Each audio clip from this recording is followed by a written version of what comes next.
Thank you very much, Mr. Chair, and thank you for holding this hearing today. The Biden administration's open border policies are wreaking havoc across the entire nation. And this isn't political, this is just a fact.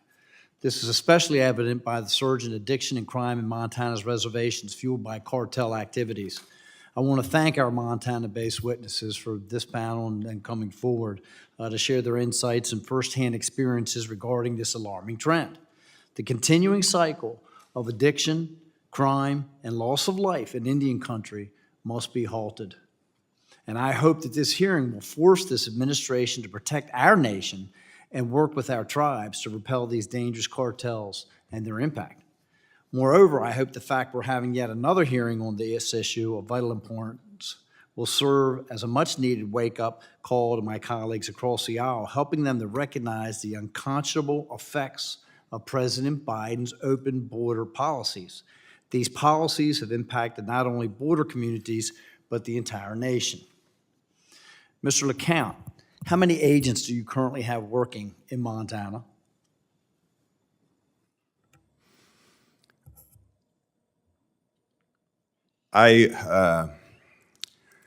We have, Congressman, we have numerous tribes that have contracted the program.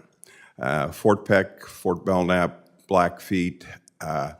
So our agents are basically focused on Crow and Northern Cheyenne with a presence at the regional office there in Billings. With that, I would estimate that there are, in detention, so it's a tough number to come to, but I would say roughly 40 that aren't tribal at this point. How many of these agents' main priority is preventing cartel activities or drug trafficking in Indian country? Out of the 40, how many of them, their exclusive job is to work on drug trafficking or the cartels? They're not focused specifically on cartels, but they're focused on drug activity. That would be roughly 5 agents. Okay. What specific actions is your agency taking to ensure that these communities remain safe from cartel activities? We are doing any and everything we can with the resources we have to stop drugs from getting there and making arrests where applicable, if we can do that. And we're assisting tribes as best we can to do the same things with the programs I mentioned, Congressman, that are contracted. So do you believe that more cooperation between law enforcement with federal law enforcement and the tribal law enforcement would help with effective enforcement and reduction in crime? I do. Okay. What can be done to create more cooperation between the tribal community and the federal law enforcement agencies in order to help this relationship? What can we do to improve that relationship so that these folks are working together? I don't know if I'm supposed to go down this road as the director, but additional funding would always help. The pushback between BIA and oftentimes tribal programs is they don't think we're funding them enough, when in fact we have limited resources and we fund as best we can. And other than that, address the jurisdictional issues that the chairman brought up earlier, to where it's much easier for officers on the ground to know whether they have jurisdiction or not. I recently met with the cadets at our training facility in Artesia, New Mexico, and my message to them was, look, I know it's a scary thing and you're not lawyers, but when there's a crime committed, I'm gonna back you if you do the right thing as a law enforcement officer, even if you're somewhat out of your jurisdiction. But that's a real serious issue, the jurisdictional issues, Congressman.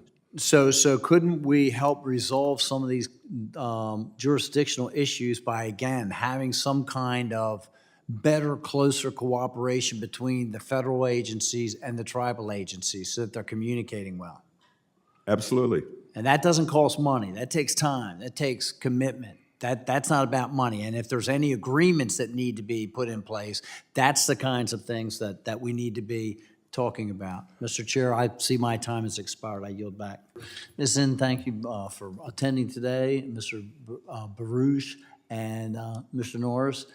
When you start naming the cities, though, Ms. Zinn, and you say Havre and Bozeman, these folks have no idea the distance that we're talking about that is between those areas, which would take about a 2-day trip and many meals to get you to all 4 of those cities. Maybe I need to say 4 hours, 5 hours, 3 hours, and 4. Yeah, exactly.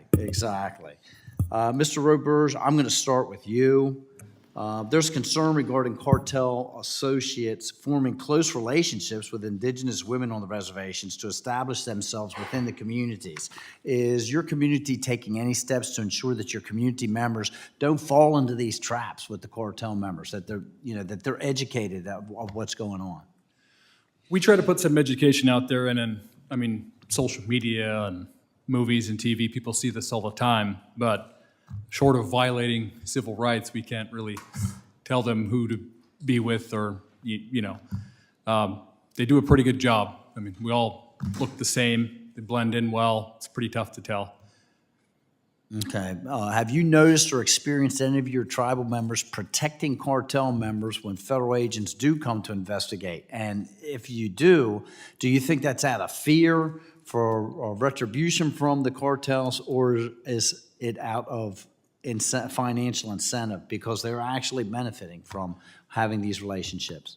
Yes, it's a multitude of reasons. Everything you just named. The biggest thing would be fear. These guys, everybody knows these guys will cut somebody's head off, put them in, hang them from an overpass, whatever. Everybody's seen it. There's that. There's a financial incentive, and everybody that they connect with are addicted to their product. So there's that as well. So a lot of times we won't hear about it. They'll protect them and house them and do their bidding and gone. So, Ms. Zinn, you were talking about the value of the drug on the reservations and how much greater it is than it is just even in Billings itself. Why is that? Why is it jumps from $35 or $38 up to $65, and then all the way over by Fort Peck, you're $100 for that same pill? Distance. So in order to transport the drugs, the farther you go away from the southwest border, the higher the markup of the drugs. Okay, so can we come to an agreement with our panel here that the open border is increasing the amount of drug and criminal activity that we see on these reservations? Absolutely. 100%. Okay, I do appreciate that candor. Ms. Zinn, why do you believe that the Bureau of Indian Affairs has been so ineffective at protecting these tribes from the cartel activities? Several reasons. There's not enough of them. They need double amount of agents. They need more tools. And unfortunately, when you have an operation in the area, say, for example, for example, you have only small portion of drug cops in Montana.